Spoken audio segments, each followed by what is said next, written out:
अस्सलाम वालेकुम नाज़रीन, क्या हाल है आपका? ठीक ठाक है। आज की इस वीडियो में आपको एक इंटरनेशनल अपॉर्चुनिटी के बारे में गाइडेंस प्रोवाइड करूँगा। ब्रिटिश कौंसल जो कि एक इंटरनेशनल ऑर्गेनाइजेशन है, जो एक टेस्टिंग एजेंसी के तौर पर भी काम करती है और दुनिया में जितने भी ममालिक में कैम्ब्रिज यूनिवर्सिटी जो कि ओ लेवल और ए लेवल के एग्ज़ाम्स लेती है, तो ब्रिटिश कौंसल कंडक्ट करती है। तो इसी तरह पाकिस्तान में भी British council Pakistan O level and A level के एग्ज़ाम्स कंडक्ट करवाती है, जिसमें पूरे पाकिस्तान में इसके टेस्ट सेंटर्स बनते हैं, एग्ज़ामिनेशन सेंटर्स बनते हैं जिनमें एग्ज़ाम्स कंडक्ट करवाए जाते हैं। तो इसी तरह हर साल ब्रिटिश कौंसल को इन्विजिलेटर्स की भी ज़रूरत होती है। उनमें फ्रीलांसिंग जो जॉब्स होती हैं वो ऑफ़र की जाती हैं, और जो इन्विजिलेटर्स इन एग्ज़ाम्स में इन्विजिलेशन के लिए सिलेक्ट होते हैं उनको आर्ली बेसिस पर पेमेंट्स की जाती हैं। तो इसमें जो इसके स्ट्रॉन्ग पॉइंट्स मैं अगर आपसे शेयर करूं तो उसमें एक तो ये है कि आपको एक इंटरनेशनल लेवल का एक्सपोजर मिलता है, आपकी लर्निंग इसमें बहुत ज़्यादा होती है, और लर्निंग के साथ साथ अर्निंग भी एक हैंडसम रेम्यूनरेशन भी आपको ऑफ़र हो रहा होता है। तो ब्रिटिश कौंसल में अभी फ्रीलांसिंग अपॉर्चुनिटीज़ एडवर्टाइज़ हुई हैं, तो उसके हवाले से मैं ये वीडियो आपके साथ शेयर कर रहा हूँ ताकि आप इस अपॉर्चुनिटी से फ़ायदा उठा सकें, यहाँ पर आप अप्लाई कर सकें, और अगर आप शार्ट लिस्टेड होते हैं तो मेरा यकीन है कि ये आपके लिए बेहतरीन अपॉर्चुनिटी साबित होगी। तो चलें स्टार्ट करते हैं। कि अगर आप ये सबसे अच्छी बात यह है कि ये सारा कुछ प्रोसेस इसका अप्लाई करने का तरीक़ाकार ऑनलाइन है। आपको कोई भी हार्ड फॉर्म में डॉक्यूमेंट्स प्रिंट करने की, कोरियर करवाने की ज़रूरत नहीं होगी। तो मैं आपको स्टेप बाय स्टेप इसका ऑनलाइन अप्लाई करने का तरीक़ाकार भी समझाऊंगा। तो स्टार्ट करते हैं। आपने सबसे पहले अगर मोबाइल यूज़ कर रहे हैं तो मोबाइल में, अगर कंप्यूटर में आप गूगल क्रोम या कोई भी सर्चिंग ब्राउज़र जो है वो ऑन करेंगे, जिसमें आप वेबसाइट सर्च कर सकें। इसमें आपने जाकर लिखना है British council freelance jobs. British council freelance jobs लिख लें आप लिख लें venue staff British council job. तो इस तरह कोई भी क्यूरी लिख के आप सर्च कर सकते हैं। तो जैसे ही आप इसको सर्च करते हैं तो आपके सामने ब्रिटिश कौंसल की मुख्तलिफ़ किस्म की वेबसाइट्स खुल जाएंगी, जिनमें से आपने देखना है कि जो ब्रिटिश कौंसल की जॉब्स हैं वो कौन से इसमें मौजूद है। अभी मैं आपके सामने ये सर्च किया तो हमारे पास वेन्यू स्टाफ की एक वेबसाइट आपके सामने नज़र आ रही है। इसी तरह जॉब अपॉर्चुनिटीज़ नज़र आ रही हैं आपके सामने लिखी हुई। इस तरह आप देखें तो फ्रीलांसिंग वेन्यू स्टाफ लिखा हुआ नज़र आ रहा है। तो आपने इसको क्लिक करना है। इनमें से किसी को भी खोल के देख लेंगे आप देखें तो यहाँ पर आपको कुछ डेट्स नज़र आ रही होंगी। यहाँ से भी आप देख सकते हैं कि जो एक्चुअली जॉब अपॉर्चुनिटी है वो कौन सी है। इसमें देखें तो क्लोजिंग डेट आपको 12 दिसंबर 2021 नज़र आ रही है। इसका मतलब कि ये जो last year job freelancing opportunities offer हुई थी ये उसके बारे में। इसको बैक कर लें आप, इसको खोल के देख लें तो आपके सामने फ्रीलांस वेन्यू स्टाफ लिखा हुआ आ रहा है। इसको जब आप ओपन करेंगे तो इसमें जो डेट आपके सामने मेंशन हो रही होगी, क्लोजिंग डेट मीन जो आ रही होगी, उस क्लोजिंग डेट से आपको अंदाज़ा हो सकता है ये कनेक्टिविटी का शायद इशू है। तो क्लोजिंग डेट से आपको पता चल जाएगा कि ये जो है वो अभी करंट ही है। देखें यहाँ पे क्लोजिंग डेट जो आपके सामने आ रही है वो संडे 27 नवंबर 2022 आ रही है। मीन कि यही वो एक्चुअली जॉब एडवर्टाइजमेंट है जिसके थ्रू हम ब्रिटिश कौंसल में एज आ इन्विजिलेटर अप्लाई कर सकते हैं। इसको आप पढ़ें तो देखें लिखा हुआ है we are recruiting freelance hourly based paid invigilators to administer school professional IELTS examinations. जैसे मैंने आपको बताया कि ये बहुत अच्छा आपके लिए एक इंटरनेशनल लेवल का एक्सपोजर होगा। और सबसे मज़े की बात ये है कि ये फ्रीलांसिंग अपॉर्चुनिटी है। इसमें रोल्स को अगर आप देखें तो करना आपने क्या है, ability to plan time methodically and carry out instructions carefully, ability to work well within a team, attend all briefing and training sessions as requested by the British Council Examination Services Units। तो इन short अगर मैं आपको बताऊं तो इसमें करना क्या है, आपका जो सबसे मेन चीज़ है वो इन्विजिलेशन है। तो आपकी रिक्वायरमेंट्स क्या हैं इस जॉब के लिए? सबसे पहली बात तो ये है कि आपका अगर कोई एक्सपीरियंस है प्रीवियसली कोई बच्चों के साथ वर्किंग का, फॉर एग्जांपल कोई स्कूल लेवल का या कॉलेज लेवल का टीचिंग का या फिर एग्ज़ामिनेशन कंडक्ट करने का, तो एक्सपीरियंस आपके लिए बड़ा हेल्पफुल साबित हो सकता है इस जॉब के लिए शार्ट लिस्टेड होने के लिए। इसी तरह आपकी एजुकेशन कम से कम जो है वो आपको टेक्नोलॉजी का यूज़ अच्छा आना चाहिए, आपको इंटरनेट ईमेल्स वगैरह पढ़नी आनी चाहिए, आपका अपना बैंक अकाउंट होना चाहिए, आपकी एजुकेशन मिनिमम 14 ईयर्स होनी चाहिए। इससे ज़्यादा है तो आपको जो है वो प्रेफर भी किया जाएगा। अगर आप जो है 16 ईयर्स एजुकेशन है तो आपकी वो एजुकेशन कंप्लीट होनी चाहिए। कॉपी ऑफ CNIC आपकी होनी चाहिए। पुलिस वेरिफिकेशन, क्योंकि ये मैंडेटरी एक डॉक्यूमेंट होता है, तो ये भी आपके पास होना चाहिए। ठीक है जी, ये सिटीज़ की लिस्ट है जहाँ जहाँ पर ये जॉब मौजूद हैं। एबटाबाद, जहलम, कोयटा, बहावलपुर, कराची, रहीम यार खां में ये FFC गोट माछी सेंटर बनता है। इसी तरह बुरेवाला, खारियाँ, राशिदाबाद, डेरा गाजी खां, लाहौर, मीन के ये all over the Punjab opportunities मौजूद हैं। तो आप इन तमाम डिस्ट्रिक्ट्स में से, तमाम सिटीज़ में से जिस भी सिटी के लिए अप्लाई करना चाहते हैं या जहाँ पर आप की रहाइश है तो वहाँ पर ही आप अप्लाई करेंगे। लेकिन इसके बाद एंड पे आप आते हैं तो यहाँ पे लिखा हुआ है हाउ टू अप्लाई। तो हाउ टू अप्लाई में आपके पास एप्लीकेशन लिंक मौजूद है। आप इस एप्लीकेशन लिंक को ओपन करेंगे तो आपके सामने जो इसका फॉर्म है वो ओपन हो जाएगा, जिस फॉर्म के थ्रू आपने इसको ऑनलाइन अप्लाई करना है। तो चलें जी, अप्लाई करना स्टार्ट करते हैं। हमारे पास ये फ़ार्म अभी ओपन हो रहा है, तो जैसे ये फ़ार्म खुलेगा तो हमारी ऑनलाइन एप्लीकेशन स्टार्ट हो जाएगी।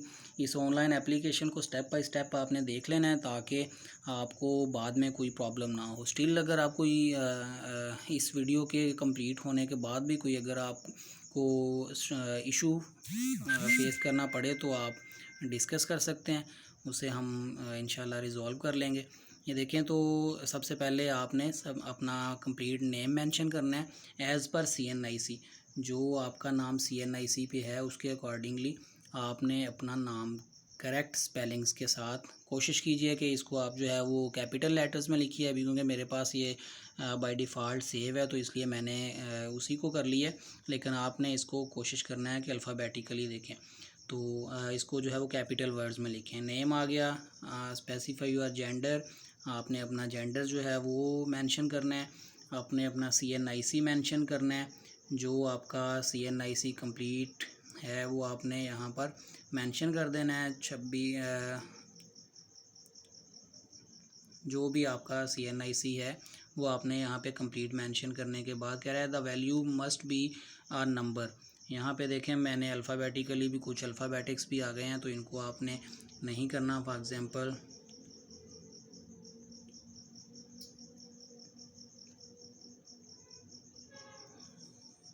कोई भी आपका जो CNIC होगा वो आपने विदाउट डैश मेंशन करना है। नेक्स्ट आपने अपनी डेट ऑफ बर्थ मेंशन करनी है। जो भी आपकी डेट ऑफ बर्थ होगी वो आपने यहाँ कैलेंडर में से सिलेक्ट करनी है। उसके बाद आपने अपना रजिस्टर्ड मोबाइल नंबर लिखना है। ये मोबाइल नंबर लिखते हुए आपकी कोशिश ये होनी चाहिए कि जो मोबाइल नंबर आप देंगे वो मोबाइल नंबर कन्वर्ट नहीं हुआ होना चाहिए। कन्वर्ट मीन कि जैसे आजकल ट्रेंड चल रहा है कि जो फ़ोन की सिम है तो वो जैज़ पे कन्वर्ट की हुई है, जैज़ की है तो जोंग पे की हुई है। इस तरह का अगर कोई नंबर होगा तो वो आपके लिए बाद में प्रॉब्लम्स क्रिएट करेगा। आपको जो ब्रिटिश कौंसल की तरफ से मुख्तलिफ़ किस्म की इंफॉर्मेशन थ्रू मैसेज आना होती हैं, तो वो मैसेजेस बाद टाइम आप तक नहीं पहुंच सकते। तो ये जो फार्मेट दिया हुआ है 92, इसी फार्मेट में आपने अपना नंबर मेंशन करना है। जो भी आपका नंबर हो वो आपने इसमें लिख देना है। आपका नंबर जो है वो कंप्लीट होना चाहिए।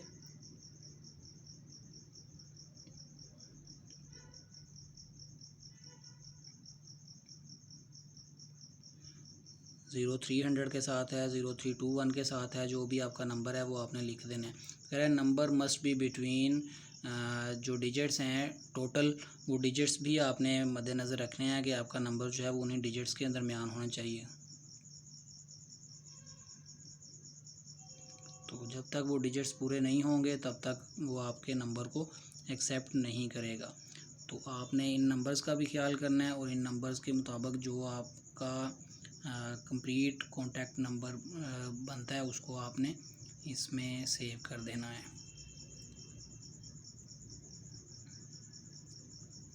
आगे चलेंगे हम। इसके बाद नेक्स्ट क्या हमसे इंफॉर्मेशन रिक्वायर करता है, ये ऑनलाइन फॉर्म जो जो इन्फॉर्मेशंस रिक्वायर्ड होंगी उसके मुताबिक हमने इन्फॉर्मेशंस ऐड करते जाना है। आपने अपना ईमेल आईडी ऐड करना है। ईमेल आईडी भी मैं आपको बताऊं कि ब्रिटिश कौंसिल में जो सबसे ज़्यादा कम्युनिकेशन या कन्वर्सेशन होती है आपके साथ वो थ्रू ऑफिशियल ईमेल्स हो रही होती है, तो इसलिए आपका ईमेल आईडी वो होना चाहिए जो एक्टिव है, जिसको आप रेगुलर बेसिस पे चेक करते हैं। अगर कोई ऐसा ईमेल आईडी आप लिख देते हैं जिसको आप रेगुलरली चेक नहीं करते या जिसका आपको पासवर्ड वगैरह ही भूला हुआ है, तो वो फिर आपके लिए बाद में प्रॉब्लम्स क्रिएट कर सकता है। आपने अपना कंप्लीट एड्रेस लिखना है, कोशिश करना है कि वो ऑफिशियल एड्रेस लिखें जिस पर आपकी लेटर ऑन अगर कोई कॉन्ट्रैक्ट वगैरह, कोई एग्रीमेंट, कोई डॉक्यूमेंटेशन वगैरह आपने भेजनी है या आपको रिसीव होनी है तो वो आपका एड्रेस सही हो। देखें यहाँ पे सिटीज़ की लिस्ट है, आप किस सिटी के लिए अप्लाई करना चाह रहे हैं वो सिटी सेलेक्ट करेंगे। वहाँ पर सिटी को सिलेक्ट करने के बाद जैसे ही आप सेलेक्ट करते हैं तो नेक्स्ट आपके पास क्वेश्चन आ जाता है, please select the level of education you have attend. आपकी एजुकेशन क्या है, इंटरमीडिएट है, एनरोल इन बैचलर डिग्री है, बैचलर आर इक्विवेलेंट 16 ईयर्स है। जो भी आपकी एजुकेशन है वो आप एजुकेशन अपनी इंटर करेंगे। Please choose your current employment status, अपना एम्प्लॉयमेंट स्टेटस बताना है आपने। फुल टाइम जॉब कर रहे हैं, पार्ट टाइम जॉब कर रहे हैं, सेल्फ एम्प्लॉयड हैं, अनएम्प्लॉयड हैं, क्या कर रहे हैं, जो भी आपकी इस टाइम का करंट जॉब स्टेटस है वो आपने मेंशन करना है। Please select if you have your own bank account registered by your own name and CNIC। आपके अपने नाम पर जो बैंक अकाउंट रजिस्टर्ड है वो आपने बताना है। अगर आपके नाम पर है तो yes I have my own bank account कर देंगे, नहीं है तो no I do not my own bank account. और अगर आप किसी अपने हस्बैंड का या वाइफ का यूज़ कर रहे हैं या फैमिली मेम्बर का यूज़ कर रहे हैं तो वो बता देंगे। तो जो भी आपका बैंक अकाउंट है, फॉर एग्जांपल अगर मेरा है तो मैं येस सेलेक्ट कर लूँगा। नेक्स्ट पे जाएंगे। This section hold the information regarding invigilation. अब आपसे जो है वो कुछ क्वेश्चंस किए जाएंगे कि आपकी कॉन्सेंट चेक करने के लिए आपकी विलिंगनेस के these exams are expected to start from the last week of April. ये एग्ज़ाम्स मोस्टली मई के महीने में अप्रैल से स्टार्ट होकर जून तक एंड होते हैं। तो अगर आप इसके दौरान सुबह 6 बजे से दोपहर 12 बजे तक और दोपहर 12 बजे से शाम 5 बजे तक के ड्यूटी सेशंस के लिए अवेलेबल हैं तो आप अपनी अवेलेबिलिटी बताएंगे। We have our exam session from 6 to 17 mean सुबह 6 बजे से शाम 5 बजे तक 2 सेशंस में ये एग्ज़ाम्स होते हैं। तो ये ड्यूटीज़ के लिए आप अवेलेबल हैं। ये एग्ज़ाम्स मंडे टू फ्राइडे होते हैं, ये आपने कंफर्म करना है। अगर आप अवेलेबल हैं तो यस कर देंगे। We pay on hourly rates basis, payment will be processed on an accumulated duties basis. Are you comfortable with this agreement. ये जो पेमेंट्स होती हैं ये आर्ली बेसिस पे हो रही होती हैं, जितने आवर्स आपकी ड्यूटी होगी उनके अकॉर्डिंगली ही आपको पे किया जाएगा और एक अच्छा हैंडसम रेम्यूनरेशन पे किया जाता है। तो अगर आप विलिंग हैं तो आप यस कर देंगे। Are you comfortable with task such as crowd handling with leniency, serving water to candidates, escorting candidates. जी हाँ, क्योंकि ये इंटरनेशनल ऑर्गेनाइजेशन है तो यहाँ पर ऐसी चीज़ों को बिल्कुल भी ऑकवर्ड नहीं समझा जाता। आपको कैंडिडेट्स को पानी भी पिलाना पड़ेगा, आपको कैंडिडेट्स को हैंडल करना पड़ता है बहुत ही प्रोफेशनल वे में, बहुत ही पोलाइट वे में। तो इसमें से कोई भी ऐसी चीज़ नहीं है जो प्रोफेशनल ऑर्गेनाइजेशन में ना हो, तो आपको इसमें भी अपना कंसेंट शो करना होता है। आप इसको यस करेंगे। Do you have any previous experience of invigilation, आपका कोई प्रीवियस एक्सपीरियंस है तो वो भी आपने मेंशन करना है, बताना है कि मेरा कोई एक्सपीरियंस है। Have you ever work with British council as an internal employee or on a third party contract. अगर आप इससे पहले कोई ब्रिटिश काउंसिल के साथ ड्यूटी कर चुके हैं या फिर आपका कोई ब्रिटिश काउंसिल के साथ प्रीवियसली कोई कॉन्ट्रैक्ट रहा है तो वो भी आप बताएंगे। अगर नहीं रहा तो नो कर देंगे। ओके जी। The job require managing childrens under 18 of O level and A levels. जैसे मैंने पहले आपको बताया कि ये O लेवल और A लेवल के बच्चों के एग्ज़ाम्स जो कि यूनिवर्सिटी ऑफ कैम्ब्रिज के थ्रू ज़रिए हो रहे होते हैं तो वो ब्रिटिश काउंसिल कंडक्ट करती है। उसमें आपसे कंसेंट लिया जा रहा है कि are you comfortable in an environment involving minors as majority candidates के। यहाँ पर जो है वो आपको कोई इशू तो नहीं है इनके साथ काम करने में। आप एग्री हैं तो आप करेंगे जी यस, मुझे कोई इशू नहीं है। Have you ever worked in an environment involving childrens, आपने पहले किसी ऐसी ऑर्गेनाइजेशन में, किसी ऐसे इन्वायरनमेंट में काम किया है जहाँ पर आपको अंडर 19 चाइल्ड के साथ जो है वो डीलिंग करना हो। ठीक है जी। On a scale 1 to 10 please rate how comfortable are you with using technology such as an internet web portal browser. जी, तो आपके पास आईटी एक्सपर्टीज़, टेक्नोलॉजिकल एक्सपर्टीज़ कितनी है वो भी आप बताएंगे।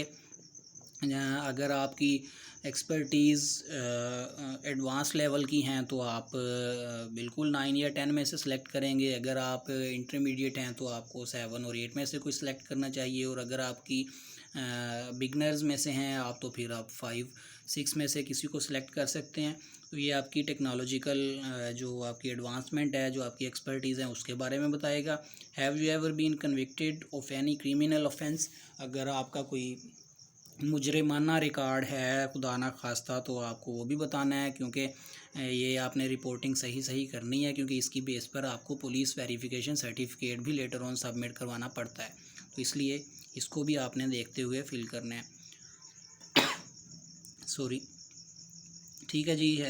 इसको आप करेंगे कि आपके पास अगर कोई आपका रिकॉर्ड है ऑफिशियल क्रिमिनल ऑफेंस का तो फिर आप यस करेंगे, अदरवाइज़ आपको नो कर देंगे अब से। इसके बाद आगे चलते हैं हम। Do you know some who is working as an internal staff in British council office, अगर आपका कोई है ऐसा जानने वाला जो कि ब्रिटिश कौंसल में ऑलरेडी काम कर रहा है तो आप उसकी डिटेल यहाँ पे देंगे। अगर कोई नहीं है तो फिर आप इसको नील कर सकते हैं। सिमिलरली नेक्स्ट क्वेश्चन है, do you have any working as a venue staff already with British council, अगर कोई वेन्यू स्टाफ के तौर पर ऑलरेडी कोई इन्विजिलेटर की, सुपरवाइज़र की, असिस्टेंट सुपरवाइज़र की ड्यूटीज़ परफॉर्म कर रहा है एज अ फ्रीलांसर तो आप उसकी डिटेल देंगे। अगर कोई ऐसा नहीं है आपका जानने वाला, आपका फ्रेंड क्लोज रिलेशनशिप में, तो आप इसको भी नो कर देंगे। Previously have you worked as venue staff for British council, इससे पहले आप ब्रिटिश कौंसल के लिए काम कर चुके हैं, नहीं कर चुके तो आप इसको भी नो कर देंगे। और नेक्स्ट पे आ जाएंगे।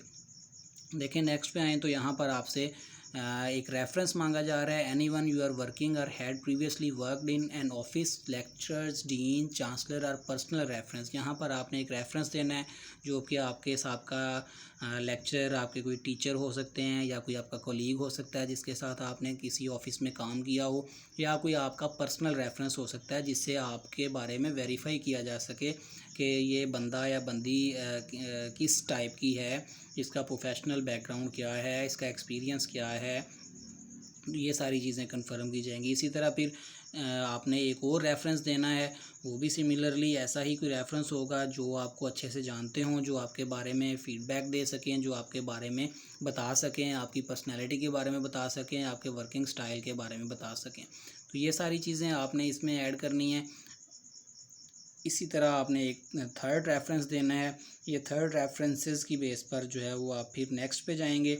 ये रेफरेंस आपने लाजमी ऐड करने हैं। देखिए अगर ये रेफरेंस आप ऐड नहीं करेंगे तो ये तब तक फॉर्म आगे नहीं जाएगा। अभी मैं इसको जो है वो नील करके या ABC लिख के आगे जा रहा हूँ, क्योंकि अभी मैं यहाँ पे सिर्फ, क्योंकि ये सिर्फ आपको दिखाने के लिए या आपको समझाने के लिए फ़िल कर रहा हूँ फॉर्म को, तो इसलिए मैं यहाँ पर कुछ ऐड नहीं कर रहा। लेकिन आपने अपने 100% रेफरेंसेस ज़रूर देने हैं।